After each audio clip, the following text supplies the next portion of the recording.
আসসালামু আলাইকুম রহমতুল্লাহ। সবাই কেমন আছেন? আশা রাখি ভালো আছেন। আমি ভালো আছি আলহামদুলিল্লাহ। সবাইকে ঈদ মোবারক। সবার ঈদ কেমন কাটলো কমেন্টে বলবেন। তো আজকে আমি একটা কেক বানাবো, লেমন কেক। তা আমি এখানে প্রথমে 4টা ডিম ভেঙে দিলাম। এই যে এখন আমি ডিমগুলো ভেঙে দিতেছি, আর এটা লেমন জুস দিয়ে কেকটা করব। তো এখানে আমি হাফ কাপের মতো চিনি দিলাম। মিষ্টিটা একদম কম দিব, হালকা মিষ্টি। তা আমি এই যে লেমন এই জুসটা দিয়ে তারপর আমি কেকটা আজকে বানাবো। আর এই কেকটা খেতে খুবই মজা হয়। তাই তো আমি এইটা ভালো করে মিক্স করে নিলাম। তো এখন এখানে আমি একটা লেবু চিপে রসটা দিয়ে দিতেছি। এখানে পুরা লেবুর রসটা দিব চিপে। তো এখন আমি লেবুর রসটা দিয়ে একটু ভালো করে মিক্স করে নিলাম। আর এই যে আজকে আমি প্যাকেটের এই আটা দিয়ে কেকটা বানাবো। তো এখানে আমি পুরো প্যাকেটের গুঁড়াটা দিয়ে দিতেছি, এখানে পুরো আটাটা প্যাকেটের। তাই এই প্যাকেটটার ভিতরে এটার মধ্যে একদম বেকিং পাউডার সব কিছু উপকরণগুলো দেওয়া আছে। এটা শুধু রেডি একদম একটা প্যাকেট কেক বানানোর। তাই এখন আমি পুরো এই যে প্যাকেটের ইয়াটা দিয়ে ভালো করে মিক্স করে নিতেছি। তাই এখানে আমি এই যে এটার মধ্যে কেকটা বানাবো, এখন সুন্দর করে তেল দিয়ে দিয়ে একবারে সুন্দর করে একটু টিস্যু দিয়ে মিশিয়ে নিব, কারণ যাতে কেকটা নিচে না লেগে যায়। আর এই তো আমার এখন এই যে ব্যাটারটা এরকম একদম পারফেক্ট একটা গোলা হয়েছে। এই যে দেখে বুঝতেছেন ব্যাটারটা কীরকম থাকবে। তাই তো এটা বেশি ঘনত্ব না, বেশি পাতলাও নাই, যে এরকম মিডিয়াম থাকবে। তাই এটা আমি ভালো করে এই যে এখন গুলিয়ে নিলাম। এখন আমি কেকটা এখানে বসিয়ে দেব। তাই এখন আমি এই যে মলটার ভিতরে ঢেলে দিতেছি কেকটা। আর এই কেকটা আজকে আমি মাইক্রোওভেন বানাবো।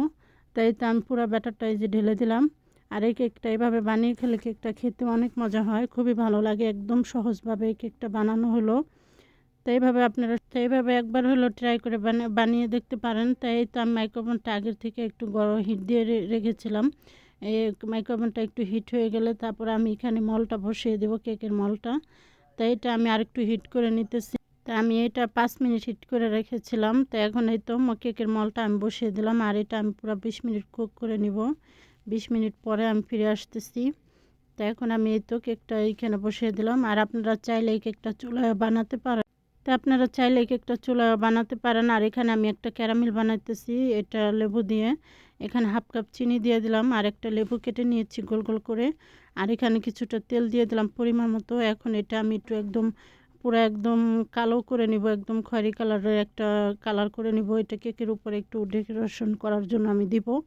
তো এটা একটু আমি এই যে জাল দিয়ে একদম কালারটা এই যে এরকম হয়ে আসবে, পুরো একদম একটু কালো কালো টাইপের কালার হয়ে আসবে।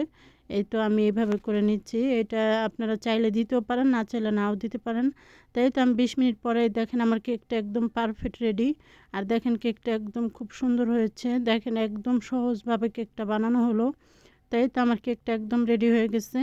এখন আমি কেকটা এই তো আমি একটা টুথপিক দিয়ে দেখলাম যে ভিতরে হয়েছে কিনা, একদম পারফেক্ট হয়েছে। তাই আমি কেকটা এখন ঢেলে নিতেছি। আর কেকটা এত মজা হয়েছিল, আর একদম সফট একটা অনেক খুবই ভালো একটা কেক হয়েছিল। এভাবে একবার হলো ট্রাই করে দেখবেন।